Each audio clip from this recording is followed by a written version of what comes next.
ओम शांति। आज बाप दादा के 19 जून 2021 के ईश्वरीय महावाक्य हैं। मीठे बच्चे, तुम महान सौभाग्यशाली हो, क्योंकि तुम्हें भगवान वह पढ़ाई पढ़ाते हैं जो अब तक किसी ऋषि मुनि ने भी नहीं पढ़ी। प्रश्न, ड्रामा की कौन सी भाभी तुम बच्चे जानते हो, दुनिया के मनुष्य नहीं? उत्तर, तुम जानते हो, इस रुद्र ज्ञान यज्ञ से विनाश ज्वाला प्रज्वलित हुई है। अब सारी पुरानी दुनिया इसमें स्वाहा हो जाएगी। यह भावी कोई टाल नहीं सकता। यह ऐसा अश्वमेध अविनाशी रुद्र यज्ञ है जिसमें सारी सामग्री स्वाहा होगी। फिर हम इस पतित दुनिया में नहीं आएंगे। इसे ईश्वर की भावी नहीं, ड्रामा की भावी कहेंगे। गीत, मुखड़ा देख ले प्राणी। ओम शांति। तुम बच्चे भी मनुष्य हो। यह मनुष्यों की सृष्टि है। इस समय तुम ब्राह्मण धर्म के मनुष्य बने हो। बाप शिक्षा देते हैं आत्माओं को। आत्मा को अभी अपने स्वधर्म का पता है कि हम आत्मा इस शरीर को चलाने वाली हैं। आत्मा का यह रथ है। जैसे बाप इस रथ पर आकर सवार हुए हैं, तुम्हारी आत्मा भी इस रथ पर सवार है। सिर्फ आत्मा को यह ज्ञान भूल गया है कि हम आत्मा शांत स्वरूप हैं। हमारे रहने का स्थान ही मूल वतन में है। यह शरीर हमको यहाँ मिलता है। ऐसे ऐसे अपने साथ बातें करनी हैं। बाप कहते हैं तुम आत्मा शांत स्वरूप हो। अगर तुम चाहो हम शांति में बैठें तो अपने को आत्मा समझ शांति धाम के निवासी समझो। थोड़ा समय शांति में बैठ सकते हैं। मनुष्य शांति ही मांगते हैं।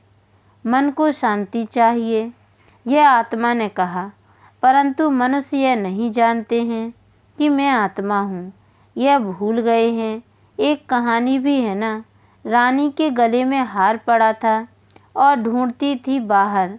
तो बाप भी समझाते हैं, शांति तो तुम्हारा स्वधर्म है। बच्चों ने समझा है हम आत्माएं शांत स्वरूप हैं। यहाँ आई हैं पाठ बजाने। इन ऑर्गन्स से डिटेच हो जाते हैं तो आत्मा शांत है। आत्मा अपने स्वधर्म शांति में जितना चाहे बैठ सकती है। चाहो हम इस शरीर से काम ना करें तो शांत में बैठ जाओ। यह है सच्ची शांति। इनको तुम ढूंढते नहीं। तुम्हारा स्वधर्म शांत है। अभी यहाँ पाठ बजा रहे हैं। बाप द्वारा मालूम पड़ा है हमने 84 जन्मों का पाठ बजाया। इन 84 जन्मों के चक्र का कोई को पता नहीं। सिर्फ तुम बच्चे ही समझते हो। पहले हम सूर्यवंशी राजा व प्रजा थे, फिर चंद्रवंशी सो वैश्यवंशी सो शूद्रवंशी बने। अब फिर से हमको सूर्यवंशी बनना है। तुम बच्चे सृष्टि के आदि मत अंत को जान गए हो। तुम कितने सौभाग्यशाली हो। बाप तो यथार्थ बात समझाते हैं। यह है ही सद्गति मार्ग। यह समझाना है कि सर्व का सद्गति दाता एक है। अभी जान गए हो। हमको बाबा आकर 21 जन्मों के लिए सद्गति प्राप्त करा रहे हैं। बाहर वाले मनुष्य इन बातों को जानते ही नहीं। तुम ब्रह्मा कुमार कुमारियाँ ही जानते हो। कोई पूछते हैं तुम बीके क्या जानते हो। परीक्षा तो होनी ही चाहिए कि ब्राह्मण व ब्राह्मणी हैं व नहीं। अगर तुम ब्रह्मा के बच्चे हो तो सृष्टि चक्र को जरूर जानते होंगे। बाप रचयिता को जानते होंगे। ऋषि मुनि आदि तो रचता और रचना को जानते ही नहीं, तो गोया नास्तिक ठहरे। तुम भी नास्तिक थे। तुम भी रचता बाप और रचना के आदि मद्दंत को नहीं जानते थे। स्कूल में पहले अनपढ़ ही आते हैं, फिर कहेंगे स्कूल में यह पढ़ा है। अभी तुम हो ईश्वरीय पढ़ाई में। परम पिता परमात्मा तुमको पढ़ा रहे हैं। यह बुद्धि में समझना चाहिए। रचता तो एक शिव बाबा ही है। रुद्र ने ज्ञान यज्ञ रचा, यह शास्त्रों में भी है। अब रुद्र और शिव परमात्मा में फर्क तो कोई है नहीं। यह भी है कि रुद्र ज्ञान यज्ञ से विनाश ज्वाला निकली। सिर्फ रुद्र शिव की जगह कृष्ण का नाम डाल दिया है वही गीता। कहते हैं इस ज्ञान यज्ञ से विनाश ज्वाला प्रज्वलित हुई, तो स्वराज्य के लिए यह ज्ञान यज्ञ है। इसमें पुरानी दुनिया स्वाहा होनी है। यज्ञ में सारी आहुति अर्थात सामग्री डालते हैं, सब स्वाहा कर देते हैं, तो इस रुद्र ज्ञान यज्ञ में सारी पुरानी दुनिया स्वाहा हो जाएगी। तुम अब राजयोग सीख रहे हो, इस पतित दुनिया में फिर आएंगे नहीं, यह दुनिया फिर ख़त्म हो जानी है। तुम जानते हो नेचुरल कैलेमिटीज आदि सब होंगी। यह सारी नॉलेज तुम्हारी बुद्धि में बैठना चाहिए। शिव बाबा कहते हैं मेरी बुद्धि में ही सारा ज्ञान है। बाप सत्य है, चैतन्य है, ज्ञान का सागर है, सृष्टि के आदि मध्य अंत को जानते हैं। ऋषि मुनि तो कहते हैं हम रचता और रचना को नहीं जानते। तुमसे कोई पूछेंगे तुमको क्या मिलता है, बोलो जिसको बड़े बड़े ऋषि मुनि आदि कहते थे कि हम रचता और रचना के आदि मध्य अंत को नहीं जानते हैं, सो हम जानते हैं। रचता बाप के सिवाय रचना के आदि मध्य अंत का राज कोई समझा नहीं सकता, रचता ही समझाएंगे। तुमको मालूम है मक्खियों की भी रानी होती है, रानी के साथ पीछे पीछे सब मक्खियाँ जाती हैं। रानी अर्थात माँ के साथ उनका कितना संबंध है। बेहद का बाप भी आते हैं तो सभी बच्चों को साथ ले जाते हैं। तुम जानते हो बाबा आया हुआ है, हम आत्माओं को साथ ले जाएंगे शांति धाम में। फिर से हमारा सतयुग का पाठ शुरू होगा, जिस पाठ बजाने के लिए तुम यह देवी देवता पद पा रहे हो। यहाँ तुम आते ही हो मनुष्य से देवता पद पाने, सब गुण यहाँ धारण करने हैं। इन लक्ष्मी नारायण जैसा बनना है, इनको दिव्य दृष्टि के सिवाय कोई देख न सके। अभी तुम जानते हो हम सूर्यवंशी देवता बनेंगे। तुम्हारी बुद्धि में है कि स्वर्ग की राजधानी कैसे स्थापन होती है। सतयुग में था ही देवी देवताओं का राज्य, परंतु देवताओं के राज्य में भी फिर राक्षस आदि दिखाए हैं, यह कोई जानते ही नहीं। भारत कितना पवित्र था, महिमा भी गाते हैं, सर्वगुण संपन्न, उन्हों के आगे माथा भी टेकते हैं। मंदिर भी बहुत बने हुए हैं, परंतु यह पता नहीं कि आदि सनातन देवी देवता धर्म सतयुग का कब और कैसे स्थापन हुआ। भारत जो इतना ऊंच था वह नीच कैसे बना, यह किसको भी पता नहीं है। कहते हैं यह भावी बनी बनाई है, किसकी भावी है वह भी नहीं समझते। ड्रामा की भावी समझें तो समझ में आए। ड्रामा का रचयिता क्रिएटर डायरेक्टर कौन है, सिर्फ कह देते ईश्वर की भावी। ड्रामा कहने से ड्रामा के आदि मध्य अंत को जानना चाहिए। सिर्फ किताब पढ़ने से ड्रामा का पता नहीं पड़ सकता है, जब तक जाकर कोई ड्रामा देखे नहीं। जैसे अखबार में भी पढ़ा था, एक कृष्ण चरित्र का ड्रामा बना हुआ है, परंतु देखने बगैर कोई समझ थोड़े ही सकता है। देखेंगे तब समझेंगे ड्रामा में यह सब होना है। तुम बच्चे भी ड्रामा को अभी समझते हो।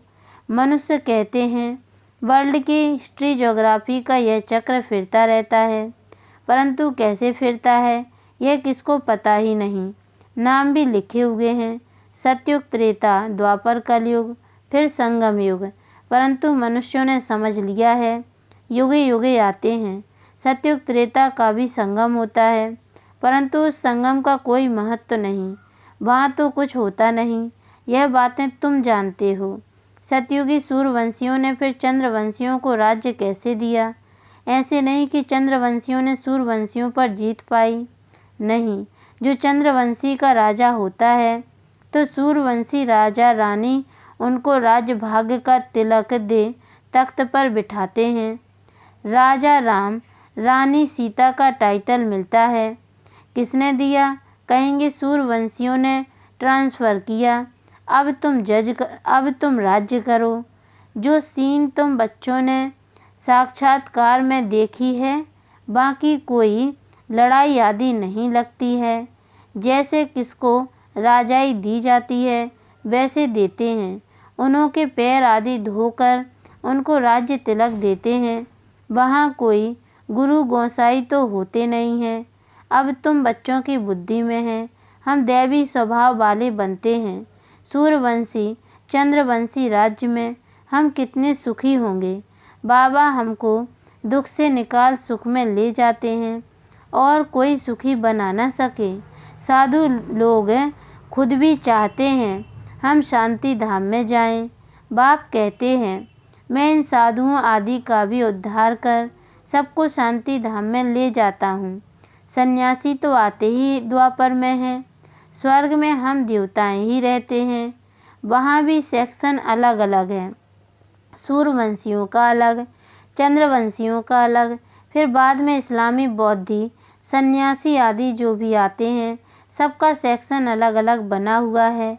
जब हम राज्य करते थे तो दूसरा कोई था नहीं। मूल वतन में भी ऐसी माला नंबरवार बनी हुई है। आदि सनातन देवी देवता धर्म वालों की है पहली बिरादरी, फिर और बिरादरियाँ निकलती हैं। यह बिरादरी है बड़े ते बड़ी, और दूसरे जो धर्म स्थापक आते हैं सब उनसे निकले हुए हैं। तुम कहेंगे इस्लामियों की है सेकंड नंबर बिरादरी, फिर बौद्धियों की बिरादरी थर्ड नंबर, हम है फर्स्ट, बाकी हद की और छोटे छोटे तो लाखों होंगे। यहाँ तो मुख्य है 4 बिरादरियाँ। पहले पहले हम आते हैं, फिर इस्लामी, बौद्धि, क्रिश्चियन आदि आते हैं। अभी हम नीचे गिर गए हैं, हमको ही 84 जन्म ले पाठ बजाना पड़ता है। जो अभी लास्ट में हैं वही फिर फर्स्ट में होंगे। देवी देवताएं या पतित होने के कारण अपने को देवी देवता कहला नहीं सकते। देवताओं को तो पूछते हैं, इससे सिद्ध है उन्हों के बिरादरी के हैं। सिख लोग गुरु नानक को मानते हैं, उनकी बिरादरी के हैं। सतयुग में पहला नंबर हमारी बिरादरी है, उनसे ऊंच बिरादरी कोई होती नहीं। हम ऊंच से ऊंच बिरादरी वाले हैं। हम सबसे जास्ती सुख भोगते हैं, फिर वही कंगाल बनते हैं। सबसे जास्ती दुखी यह हैं, कर्जा भी यह लेते रहते हैं। कितने साहूकार थे, अभी कितने गरीब हैं, सब कुछ गवा बैठे हैं। यह है ही दुख धाम। अब बाप फिर तुमको सुख धाम का मालिक बनाते हैं, बाकी सब चले जाएंगे शांति धाम। आधा कल्प तुम सुख भोगते हो, बाकी सब शांति में रहते हैं। चाहते भी हैं हम मुक्ति में जाएं, सुख को कागभिष्टा समान समझते हैं। उनको सुखधाम का अनुभव ही नहीं है, तुमको अनुभव है। महिमा भी गाते हैं, परंतु पतित होने के कारण भूल गए हैं। अब बाप याद दिलाते हैं, हे भारतवासी, तुम देवी देवता धर्म के हो। द्वापर से नाम बदली कर दिया है, देवता धर्म वाले ही पतित बन गए हैं। गाते भी रहते हैं, हे पतित पावन आओ। बाप ने बताया है तुम कितने जन्म पावन दुनिया में थे, कितने जन्म पतित दुनिया में हैं। अब फिर पावन दुनिया में जाना है। यह पाठशालाओं की पाठशाला है, यज्ञों का यज्ञ है। सारी पुरानी दुनिया इसमें ख़त्म होनी है। होलिका जलाते हैं, यह सब पर्व अभी के हैं। आत्मा चली जाएगी, बाकी शरीर खत्म हो जाएंगे। यह नॉलेज कोई सन्यासी आदि दे न सके। गीता में कुछ है, परंतु आटे में लून नमक ज्ञान प्रायः लोप हो जाता है। शिव बाबा कहते हैं हमने यह यज्ञ रचा है, इसमें तन मन धन सब स्वाहा करते हो, जीते जी मरते हो। यह ज्ञान तुमको अभी मिल रहा है। अच्छा, मीठे मीठे सिकी लदे बच्चों प्रति माता पिता बाप दादा का याद प्यार और गुड मॉर्निंग। रूहानी बाप की रूहानी बच्चों को नमस्ते, और हम रूहानी बच्चों की ओर से भी रूहानी माता पिता बाप दादा को याद प्यार और गुड मॉर्निंग बाबा नमस्ते। धारणा के लिए मुख्य सार है, पहली पॉइंट है, सुख धाम में जाने के लिए अपना दैवी स्वभाव बनाना है। ड्रामा के आदि मत दंत के राज को बुद्धि में रख हर्षित रहना है। सबको यही राज समझाना है। दूसरी पॉइंट है, स्वराज्य लेने के लिए इस बेहद यज्ञ में जीते जी अपना तन मन धन स्वाहा करना है। सब कुछ नई दुनिया के लिए ट्रांसफ़र कर लेना है। वरदान, सर्व आत्माओं पर स्नेह का राज्य करने वाले विश्व राज्य अधिकारी भव। जो बच्चे वर्तमान समय सर्व आत्माओं के दिल पर स्नेह का राज्य करते हैं, वही भविष्य में विश्व के राज्य का अधिकार प्राप्त करते हैं।